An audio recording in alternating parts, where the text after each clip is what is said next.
There's been a lot of rebirth and renewal over at Nissan and Infiniti. For a number of years, it was getting really stagnant. There was no new designs, sales were dropping, people were beginning to think whether they could even survive. But we've seen a lot of all new designs and updated models in the Nissan lineup, and it's happening also over at Infiniti. Their bestseller, of course, is their mid-size 3-row crossover, the QX60, which originally started as the JX35, and it's been 9 years since we've seen a new version of this vehicle, and the latest is finally here right beside me now. It is the 2022 Infiniti QX60. I had a chance to do a walk around back in July, a couple of weeks after it was finally debuted, but now, several months later, I'm finally getting a chance to drive it and conduct a full review. So, the 2022 Infiniti QX60 is the feature of my latest review.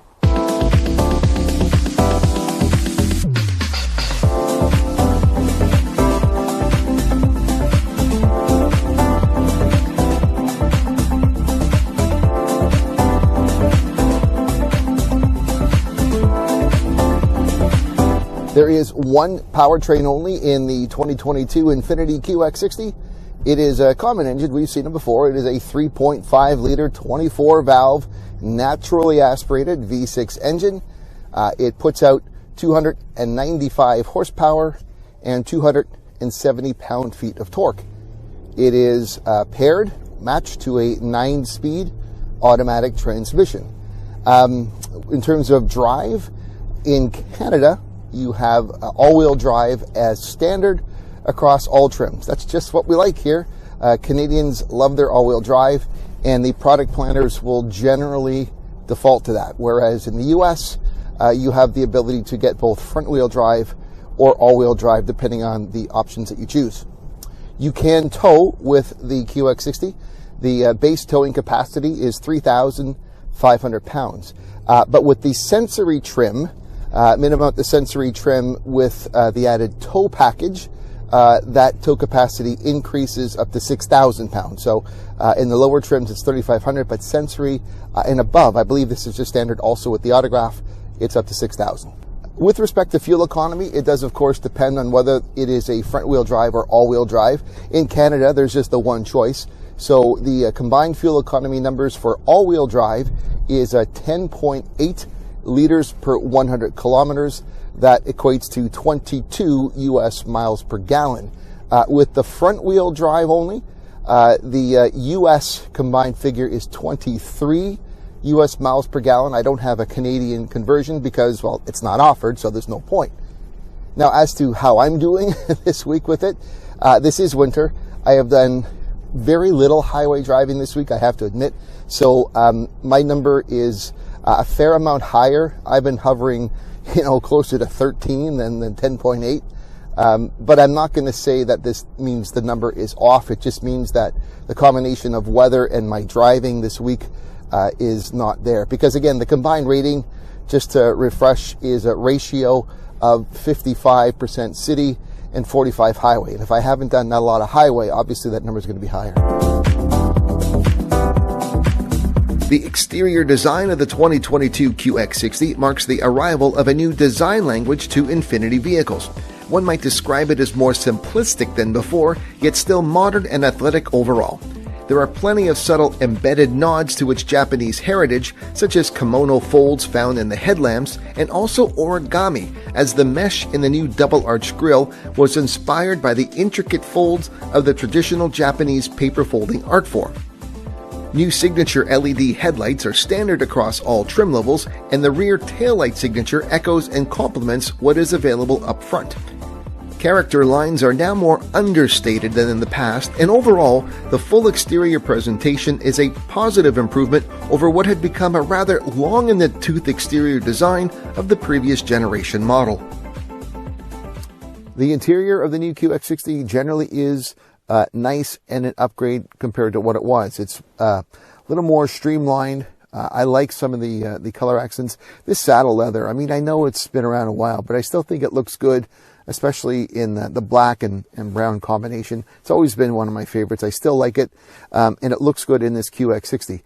You got your floating screen. You've got the interface in the center. The climate controls and stereo controls involve a touch screen that does not have many knobs. You've got a volume knob, which is good, and you've got climate control heating knobs, but everything else is that flat gloss black.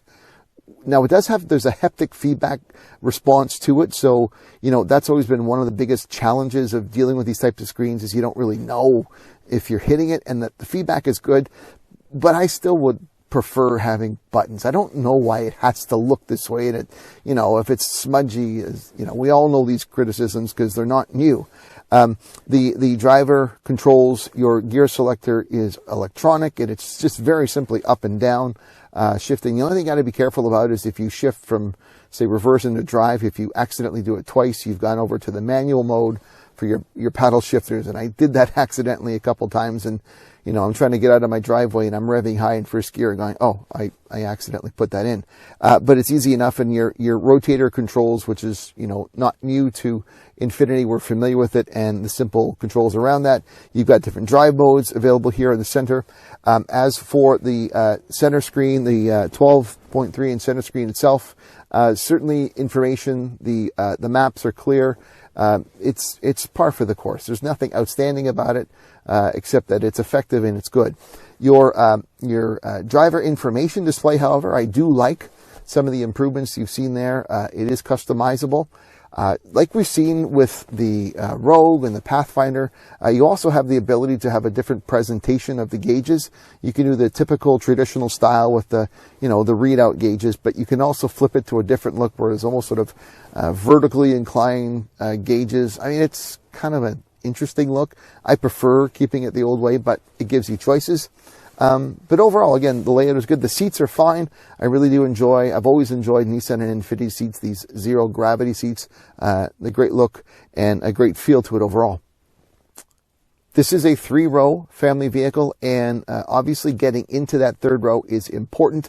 Nissan and Infiniti have always done it well with the one button push. This is some of the things I can remember from the original JX.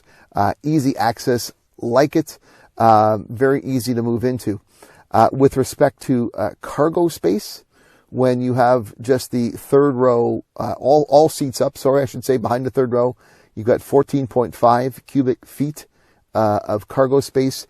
If you put those third row seats down, you're going to move up to 41.6 cubic feet. You put the second and third row seats down, and now you're up to 75.4 cubic feet. I certainly could stretch out and lay down in it, so that gives you the lengthwise, and pretty good for overall cargo if you only need the front two seats.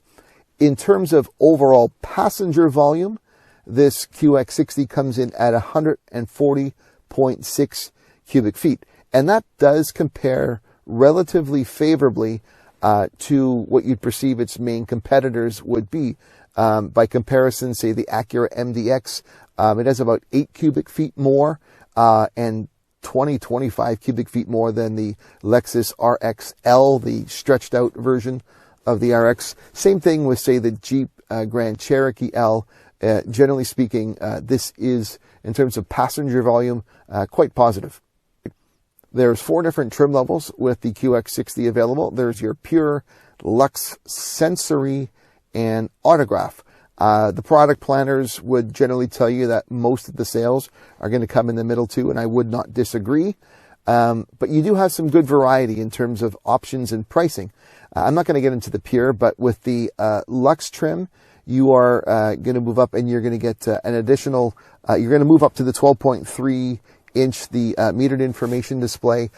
You're going to get your enhanced ProPilot Assist. You'll also get additional safety features, lane departure warning, enhanced vehicle monitoring. But then if you move up to the sensory trim, which is what I'm in, you've got additional features. You're now going to get the massaging front seats, which I know my daughter was loving all week. Every time she was in it, she went right to the massage. I don't know if it's as good of a massaging seat as you see either in Lincoln or Range Rover, but it was pretty good. You also move up with heated second row seats, a good thing, especially in wintertime. You get your wireless charging pad. You've got that swipe kick motion lift gate for the back, and you've got a better sound system. There's a Bose 17 speaker sound system. I generally liked it. I think it's pretty good. Again, not the best, but certainly not bad at all. And you actually even get an extra USB in the third row. And you know what? That matters nowadays. So there's 7 in total USBs for kids and you know, charging up and such in this Sensory. When you move up to the top end trim with the Autograph, the main differentiator is the second row. Now comes with captain's chairs and a removable sort of second console in the second row. So you now have seating for 6 versus 7.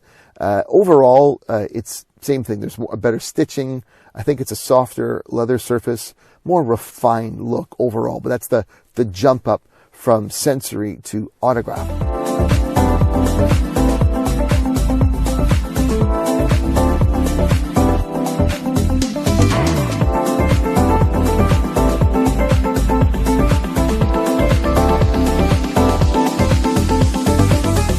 If it's going to take you 9 years to come out with a new design, it should be worth the wait, I would think. With respect to this 2022 next generation Infiniti QX60, there are improvements. I do think this is a better vehicle overall. I do prefer this new exterior design to it. I got to be honest, that JX35 that first came out was cutting edge and distinctive when it arrived, but after 9 years, it was getting really tiresome. So overall, this new look is definitely an upgrade. Inside, nice appointments, good technology. I'd love to see more tactile. Even the haptic feedback might be, there's good feedback to it, but I just think too much of the gloss and flat. It's just not my game. But I do see how it has a nicer, more elegant look to it. Overall, this is a good vehicle. It is an upgrade. I'm disappointed that we're seeing no hybrids yet, no plug-in hybrids. Nissan really needs to get in the game here. Pathfinder, Rogue, QX60, come on. We need to see more of this. So I hope we'll see that with maybe mid-cycle refreshes and adding that powertrain. I like the fact we've got 4 different trim levels, and the diversity of options and pricing I think is good. So we'll get people in there in a wider range. Certainly that Autograph trim looks special for those looking for that really luxurious top-end Infiniti. But overall, it's a upgrade, and I'm glad I had the chance to bring this review to you, and I hope you enjoyed it. If you are not subscribed to my channel, I'd ask that you consider doing so, and if you are, please make sure that the notification button is on so that you're aware of every time I upload something new. That's it for now. I'm Novak. Thanks for watching.